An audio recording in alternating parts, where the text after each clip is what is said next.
नमस्कार मित्रों, आज हम सुनेंगे नवरात्रि की 5वें दिन दुर्गा सप्तशती का 9वां अध्याय।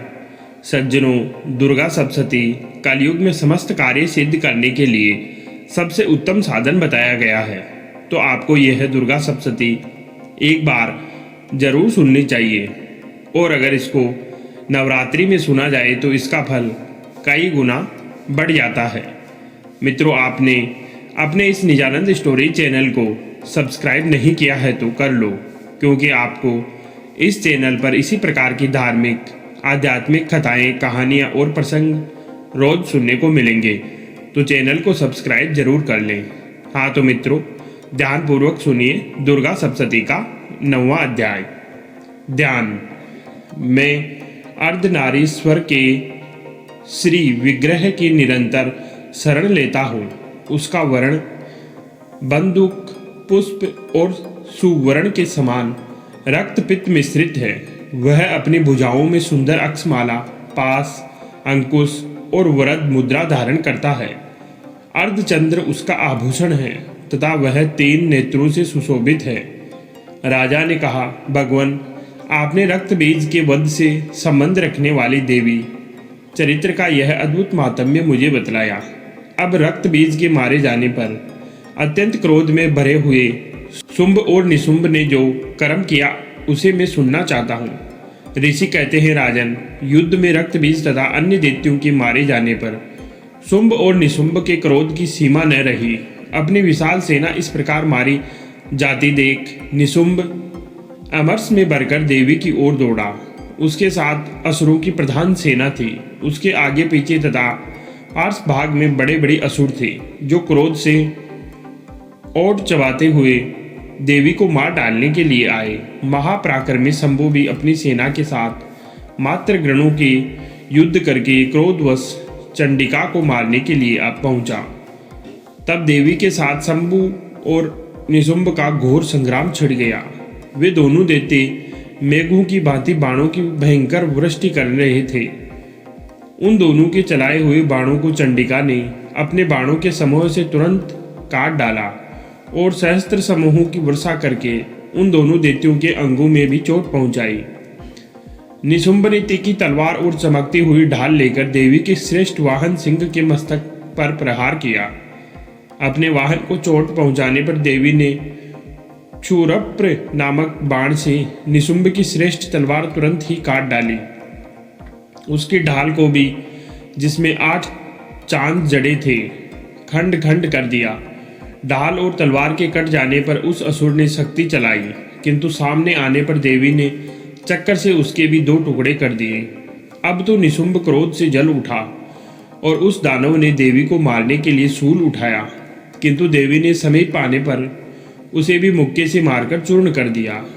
तब उसने गदा घुमाकर चंडी के ऊपर चलाई, परंतु वह भी देवी के त्रिशूल से कटकर भस्म हो गई।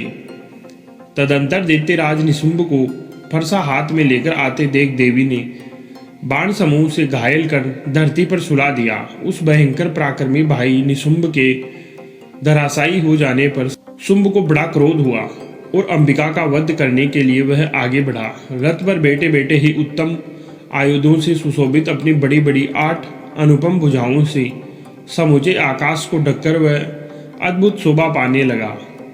उसे आते देख देवी ने शंख बजाया और धनुष की प्रत्यंचा का भी अत्यंत दुस्सह शब्द किया। साथ ही अपने घंटे के शब्द से, जो समस्त दैत्य सैनिकों का तेज नष्ट करने वाला था, संपूर्ण दिशाओं को व्याप्त कर दिया। तदंतर सिंह ने भी अपनी धार से, जिसे सुनकर बड़े बड़े गजराजों का महान मद दूर हो जाता था, आकाश, पृथ्वी और 10 दिशाओं को गुंजा दिया। फिर काली ने आकाश में उछलकर अपने दोनों हाथों से पृथ्वी पर आघात किया। उससे ऐसा भयंकर शब्द हुआ जिससे पहले के सभी शब्द शांत हो गए। तत्पश्चात शिव दूती ने दैत्यों के लिए अमंगलजन अट्टहास किया। इन शब्दों को सुनकर समस्त असुर थर्रा उठे, किंतु शुंभ को बड़ा क्रोध हुआ। उस समय देवी ने जब शुंभ को लक्ष्य करके कहा, ओ दुरात्मा, खड़ा रह। तभी आकाश में खड़े हुए देवता बोल उठे, जय हो जय हो। शुंभ ने वहां आकर ज्वालाओं से युक्त अत्यंत भयानक शक्ति चलाई। अग्निमय पर्वत के समान आती हुई उस शक्ति को देवी ने बड़े भारी लुक्के से दूर हटा दिया। उस समय शुंभ के सिंहनाद से तीनों लोग गूंज उठे। राजन, उसकी प्रतिध्वनि से वज्रपात के समान भयानक शब्द हुआ, जिसने अन्य सब शब्दों को जीत लिया। शुंभ के चलाए हुए बाणों के देवी ने और देवी के चलाए हुए बाणों के शुंभ ने अपने भयंकर बाणों द्वारा सैकड़ों और हजारों टुकड़े कर दिए। तब क्रोध में भरी हुई चंडिका ने शुंभ को शूल से मारा। उसके आघात से मूर्छित हो वह पृथ्वी पर गिर पड़ा। इतने में ही निशुंभ को चेतना हुई और उसने धनुष हाथ में लेकर बाणों द्वारा देवी काली तथा सिंह को घायल कर डाला। फिर उस दैत्यराज ने 10,000 बाहें बनाकर चक्रों के प्रहार से चंडिका को आच्छादित कर दिया। तब दुर्गम पीड़ा का नाश करने वाली भगवती दुर्गा ने कुपित होकर अपने बाणों से उन चक्रों तथा बाणों को काट गिराया। यह देख निशुंभ दैत्य सेना के साथ चंडिका का वध करने के लिए हाथ में गदा ले बड़े वेग से दौड़ा।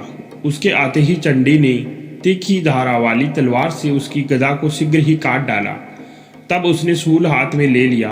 देवताओं को पीड़ा देने वाले निशुंभ को शूल हाथ में लिए आते देख चंडिका ने वेग से चलाए हुए अपने शूल से उसकी छाती छेद डाली। शूल से विदीर्ण हो जाने पर उसकी छाती से एक दूसरा महाबली एवं महापराक्रमी पुरुष खड़ी रह कहता हुआ निकला।